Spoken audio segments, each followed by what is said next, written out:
Hello students, நம்ம இன்னைக்கு இந்த வீடியோவில் என்ன பார்க்க போகிறோம்னா சாப்டர் 1 ரிலேஷன்ஸ் அண்ட் ஃபங்க்ஷன்ஸில் மிஸ்செலேனியஸ் கொஸ்டின் நம்பர் 2 பார்க்க போகிறோம்.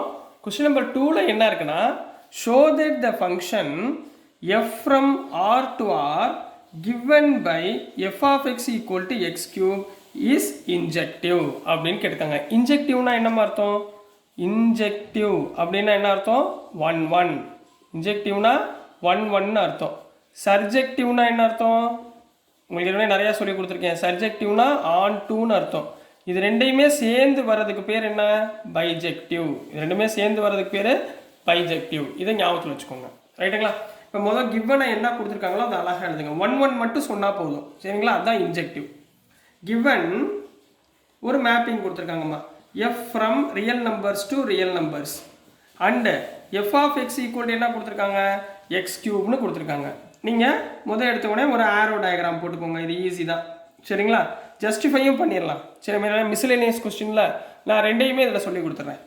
இப்போ ஆர் டு ஆர், ஆரோட வேல்யூ என்ன? 0 1 -1 2 -2 இந்த மாதிரி ஃபிக்ஸ்டாக ஏதாவது வச்சுக்கோங்க. இப்போ எக்ஸுக்கு பதிலாக மோஸ்ட் 0 போடுங்கம்மா. 0 கியூப்னா 0, அடுத்து 1 1 கியூப்னா 1, நெக்ஸ்ட்டு -1 -1 கியூப்னா -1, புரியுதுங்களா? நெக்ஸ்ட் 2 2 கியூப்னா 8, -2 கியூப்னா -8. இப்போ பாருங்களேன், எல்லா டொமைனுக்கும் ஒவ்வொரு இமேஜ், யூனிக் இமேஜ் கிடைக்குதா? அப்போ என்ன சொல்லலாம்? For every unique domain comma range is unique. அப்போ நம்ம இதை என்ன சொல்லலாம்? ஸோ இட் இஸ் என்ன ஃபங்க்ஷன்? 1 1 ஃபங்க்ஷன் அப்படின்னு முடிச்சிடலாம்.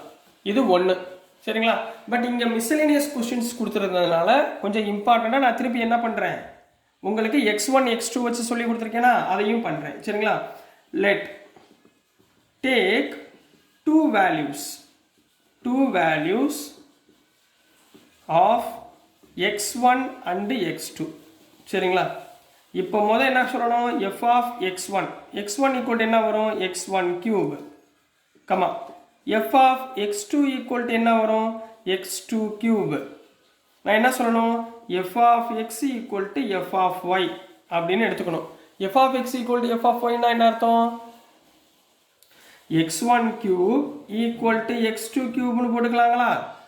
ரெண்டு பக்கமும் 1/3 பவரில் ஆட் பண்ணுங்க. கியூபில் 1/3 கியூப் ரூட் ஆஃப் யூனிட்டின்னு சொல்லுவாங்க. கியூப் போட்டிங்கன்னா 1/3 மேலே பவரில் போட்டிங்கன்னா 3 3 கேன்சல், இங்கேயும் 3 3 cancel, which implies x1 equal to x2 கிடச்சிருமா? அப்போது f of x1, சாரி இங்கே y இல்லைம்மா, f of x1 f of x2, ரைட்டுங்களா? f of x1 equal to f of x2 கிடைச்சோம்னா நம்மளுக்கு என்ன ஆன்சர் கிடைச்சிருக்கு? x1 equal to x2 கிடைச்சிருக்கு. therefore the given function is 1 1 அப்படின்னு முடிக்க போறீங்க, சரிங்களா? is 1 1 or 1 1 போடலாம், அல்லது அவங்க பேர் என்ன கொடுத்துருக்காங்க? இன்ஜெக்டிவ் போடலாமா? ஸோ இன்ஜெக்டிவ் அப்படின்னு போட்டுக்கோங்க. ரெண்டும் ஒன்று தான், சரிங்களாம்மா? ஸோ புரிஞ்சுங்களா இந்த கொஸ்டின் நம்பர் 2 புரிஞ்சுங்களா? ஸோ நெக்ஸ்ட் நம்ம கொஸ்டின் நம்பர் 3 பார்க்க போகிறோம். ஸோ கொஸ்டின் நம்பர் 3ல என்ன கொடுத்துருந்தாங்கன்னா, given a non-empty set x, consider p of x. p of xனா என்ன அர்த்தம்னா பவர் செட்டுன்னு அர்த்தமா. p of xனா என்ன அர்த்தம்? Power set. அதாவது ஒரு செட்டுக்குள்ளே இருக்கிற எல்லா சப்செட்ஸும் சேர்ந்து வர்றது பேர் பவர் செட், சரிங்களா? அது என்னன்னு உங்களுக்கு சொல்கிறேன். which is the set of all subsets of x. define the relation r in p of x as follows. என்ன கொடுத்துருக்காங்கன்னா, for subsets a comma b in p of x, a relation b if and only if a is the subset of b is r is an equivalence relation. equivalence relation னா என்ன சொல்லணும்? 3 விஷயம் நம்ம proof பண்ணணும். ஒன்று reflexive, ஒன்று symmetric, இன்னொன்று transitive. இது மூணுமே ஈக்குவலாக இருந்தால் அதுக்கு பேர் நம்ம என்ன சொல்லுவோம்? ஈக்குவலன்ஸ் ரிலேஷன் சொல்லுவோமா? சரி, is r is an equivalence relations of p of x, justify your answer அப்படின்னு கேட்டிருக்காங்க. இப்போ முதல் என்ன சொல்லியிருக்காங்க? given x is a non-empty set. non-empty என்ன அர்த்தம்? உள்ள வேல்யூ இருக்குன்னு அர்த்தம். நான் இப்போ let எக்ஸுக்கு பதிலாக என்ன எடுக்க போகிறேன்னா 1,2ன்னு எடுக்க போகிறேன். அப்போ இதோட பவர் செட் எப்படி இருக்கும் பாருங்கள். பி ஆஃப் எக்ஸ் இதோடைய பவர் செட் என்னவா இருக்கும்னா ஒரு எம்டி செட் இருக்கும், அதாவது 5.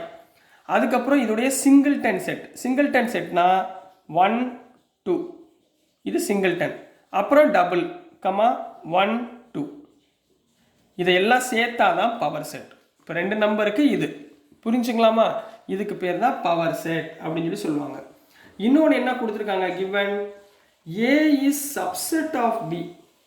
ஏ இஸ் சப்செட் ஆஃப் பின்னா என்னமா அர்த்தம்? ஏ இஸ் சப்செட் ஆஃப் பின்னா ஏன்றது முதல்ல சப்செட் ஆஃப் ஏயா இருக்குமா? இருக்கும். அடுத்து பின்றது சப்செட் ஆஃப் பியா இருக்குமா? எஸ் இருக்கும். So it is reflexive. ஏன்னா ரிஃப்ளெக்சிவ்னா என்ன அர்த்தம்? இமேஜுக்கு சேம் இமேஜ் ஏ பி இருந்துச்சுன்னா அது என்ன சொல்லுவோம்? ரிஃப்ளெக்சிவ். ஏன்ற செட் ஏக்குள்ளே இருக்குமா? இருக்கும். பின்ற செட் பிக்குள்ளே இருக்குமா? இருக்கும். அப்போ அது என்ன சொல்லுவோம்? ரிஃப்ளெக்சிவ் சொல்லுவோம். Next second one symmetric. சிமெட்ரிக்னா என்ன அர்த்தம்?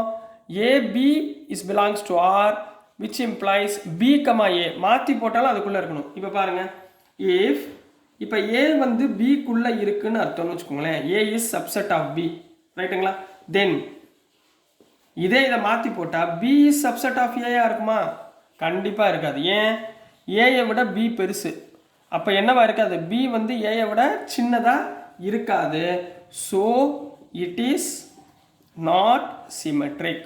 என்ன எழுதணும்? So it is not symmetric. மூணாவதுமா சரிங்களா? என்ன இருக்குது? டிரான்சிட்டிவ். டிரான்சிட்டிவ்னா என்ன சொல்லணும்?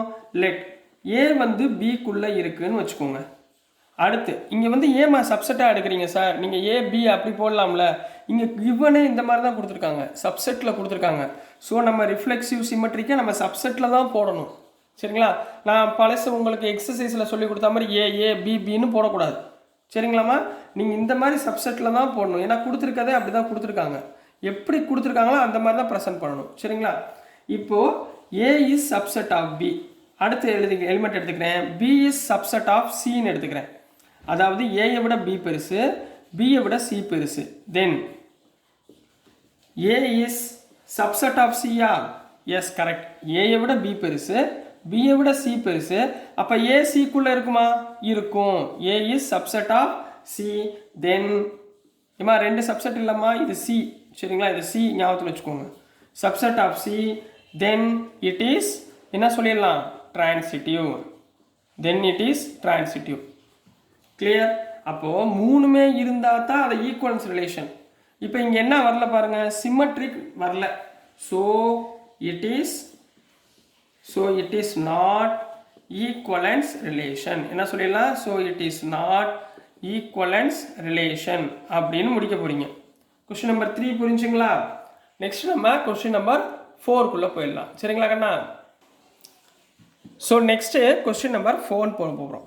ஸோ கொஸ்டின் நம்பர் 4ல் என்ன இருக்குன்னா, find the number of all onto functions. ஆன்டுனா என்ன அர்த்தம்?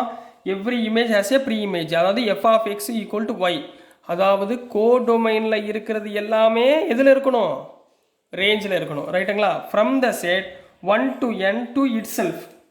அப்போ இங்கே என்ன கொடுத்துருக்காங்க? முதல் எடுத்த உடனே ரொம்ப ஈஸி தாம்மா. கொடுத்த உடனே என்ன கொடுத்துருக்காங்க? கிவன் ஏ ஈக்குவல் டு, நான் இந்த செட்டை ஏன்னு எடுத்துக்கிறேன், 1 2 3 அப் டு n வரைக்கும் கொடுத்துருக்காங்க. இப்போ இதில் பாருங்களேன், ஏ டு இட் செல்ஃப்னா ஏ டு ஏ. ரைட்டுங்களா?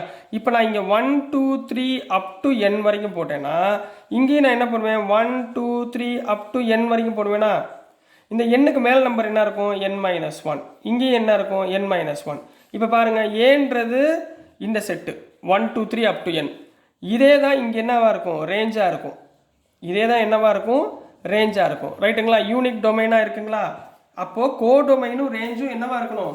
ஈக்குவலாக இருக்கணும். அப்போ here டொமைனும் கோடொமைனும் equal.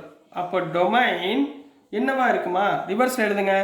n into n-1 into n-2 into up to எது வரைக்கும் இருக்கு? Into 3 into 2 into 1. இதை எங்கேயோ பார்த்த மாதிரி இருக்குங்களா? n into n-1 into n-2 into up to n என்ன வந்துடும்? n factorial. பெர்முடேஷன் அண்ட் காம்பினேஷனில் படிச்சிருப்போம் 11th ஞாபகத்தில் வச்சுக்கோங்க. இதை என்ன சொல்லுவோம்? n factorial. அப்போ இங்கே என்ன கேட்டிருக்காங்க? That is number of onto